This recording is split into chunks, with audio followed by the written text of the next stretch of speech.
ಮಾಜದ್ರಿಯ ಯುವ ಬಂಟರ ಸಂಘದ ವತಿಯಿಂದ ಸಮಾಜ ಮಂದಿರದಲ್ಲಿ 100 ಬಡ ಕುಟುಂಬಗಳಿಗೆ ಆಹಾರದ ಕಿಟ್ಗಳನ್ನು ವಿತರಿಸಲಾಯಿತು. ಆಳ್ವ ಶಿಕ್ಷಣ ಪ್ರತಿಷ್ಠಾನದ ಅಧ್ಯಕ್ಷ ಡಾಕ್ಟರ್ ಮೋಹನ್ ಆಳ್ವ ಮುಖ್ಯ ಅತಿಥಿಯಾಗಿ ಭಾಗವಹಿಸಿ ಕಿಟ್ಗಳನ್ನು ವಿತರಿಸಿ ಮಾತನಾಡಿ, ಪ್ರತಿ ಸಮುದಾಯದಲ್ಲಿ ಶ್ರೀಮಂತರು ಮತ್ತು ಬಡವರಿದ್ದಾರೆ. ಸಂಕಷ್ಟದ ಸಂದರ್ಭದಲ್ಲಿ ಸ್ಥಿತಿವಂತರು ಬಡವರಿಗೆ ನೆರವಾಗುವ ಮೂಲಕ ಮಾನವೀಯತೆ ಮೆರೆಯಬೇಕು. ಈ ಹಿಂದೆ ಹಲವಾರು ಸಾಂಕ್ರಾಮಿಕ ರೋಗಗಳು ಬಂದು ಹೋಗಿವೆ. ಜಗತ್ತಿಗೆ ಕೊರೋನಾದಂತಹ ಪರಿಸ್ಥಿತಿ ಬರುವಾಗ ನಮ್ಮನ್ನು ನಾವು ಸಿದ್ಧಗೊಳಿಸಬೇಕಾಗಿದೆ. ಬದುಕನ್ನ ಸಮಾಜವನ್ನ ಕಟ್ಟಬೇಕಾಗಿದೆ. ಧೃತಿಗೆಡದೆ ಸವಾಲುಗಳನ್ನ ಎದುರಿಸಬೇಕಾಗಿದೆ ಎಂದು ಹೇಳಿದರು. ಸಾಂಕ್ರಾಮಿಕ ರೋಗ ಇದೇನು ಹೊಸದಲ್ಲ. ನಮ್ಮ ದೇಶದಲ್ಲಿ ಬೇಕಾದಷ್ಟು ಇಂತಹ ಸಾಂಕ್ರಾಮಿಕ ರೋಗಗಳು ಬಂದು ಹೋಗಿದೆ.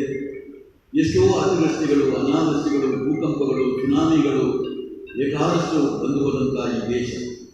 ಇಂಥ ಸಂದರ್ಭದಲ್ಲಿ ನಾವು ಧೃತಿಗೆಡದೆ ನಮ್ಮ ಬದುಕನ್ನು ನಾವು ನಮ್ಮನ್ನು ವೈದಿಕವಾದಂಥ ಬದುಕನ್ನು ಇರ್ಬೋದು, ಇಡೀ ದೇಶವನ್ನು ಇರ್ಬೋದು, ನಾವು ಆದಷ್ಟು ಶೀಘ್ರವಾಗಿ ಸುಸ್ಥಿತಿಗೆ ತಂದು ಕಟ್ಟಬೇಕಾದ್ದು ನಮ್ಮೆಲ್ಲರ ಧರ್ಮ. ನಾವು ಯೋಧರಾಗಿದ್ದರಿಂದ ಈಗ ನಾವು ಯೋಧರು ಅಲ್ಲದೇ ಹೋಗಿದ್ದರೂ ಕೂಡ ಆ ನೆತ್ತರಿನ ಗುಣ ನಮ್ಮಲ್ಲಿ ಇರುವುದರಿಂದ ನಮ್ಮ ದೇಶದ ಈಗಿನ ಪರಿಸ್ಥಿತಿ ಇರುವಂತಹ ಯೋಧರನ್ನೇ ನಾವು ಒಂದು ಮಾರ್ಗದರ್ಶಕವಾಗಿ, ಯಾಕಂತ ಹೇಳಿದರೆ ಈಗಿರುವಂತಹ ನಮ್ಮ ಯೋಧರು ಮಿಲಿಟರಿಯವರು 52 ಲಕ್ಷ ಜನ ನಮ್ಮ ದೇಶದಲ್ಲಿದ್ದಾರೆ.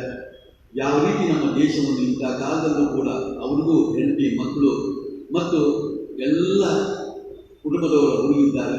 ಇಂಥ ಸಂದರ್ಭದಲ್ಲಿ ಅವರು ಹೇಗೆ ನಮ್ಮ ದೇಶದ ಗಡಿಭಾಗವನ್ನು ಈ ಸಂದರ್ಭದಲ್ಲಿ ಜಿಲ್ಲಾ ಪಂಚಾಯತ್ನ ಮಾಜಿ ಸದಸ್ಯ ಕೆಪಿ ಸುಚರಿತಾ ಶೆಟ್ಟಿ, ನ್ಯಾಯವಾದಿ ಶರತ್ ಶೆಟ್ಟಿ, ಉದ್ಯಮಿ ಅರುಣ್ ಪ್ರಕಾಶ್ ಶೆಟ್ಟಿ, ಬಂಟರ ಸಂಘದ ಗೌರವ ಸಲಹೆಗಾರ ವಿನಯ್ ಶೆಟ್ಟಿ ಮೊದಲಾದವರು ಉಪಸ್ಥಿತರಿದ್ದರು.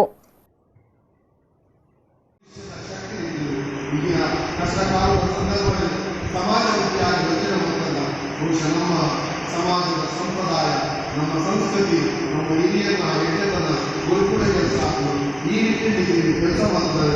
ಬಹುಶಃ ಆ ಸಂದರ್ಭಗಳ ಇದು ಮಾತ್ರ ಉದಾಹರಣೆ ಇಲ್ಲಿ ಸ್ವಲ್ಪ ತುಂಬ ಜನ ಕೊಡಲಾಗಿದ್ದು, ಹೆಚ್ಚು ಜನ ಕೊಡಲಾಗ ಮಾಡಲ್ಲ. ನೀವಲ್ಲಿ ಏನಕ್ಕೆ ಹಿರಿಯ ಆಗುತ್ತದೆ ಅಂಡ ಈಗ ಅನಿವಾರ್ಯ ಗೊತ್ತುಂಟಾಗಲಿ ಸಂತೋಷ ಆಗೋದು. ಬಹುಶಃ ಇದೆಲ್ಲ ಯುವಕರು ಭವಿಷ್ಯದಲ್ಲಿ ಕೆಲಸ ಮಾಡಬೇಕು. ನಮ್ಮ ಆತ್ಮವಿಶ್ವಾಸ ನಮ್ಮ ಸಮಾಜದ ಬಡವರ